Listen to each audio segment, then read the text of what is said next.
قل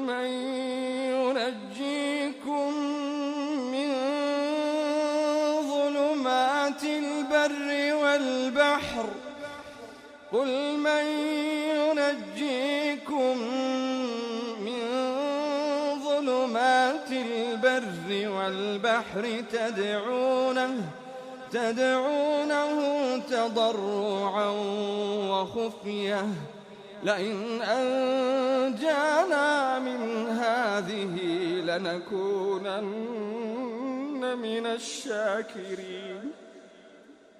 قل الله ينجيكم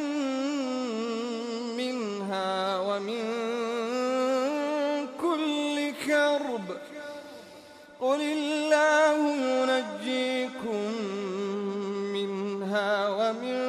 كل كرب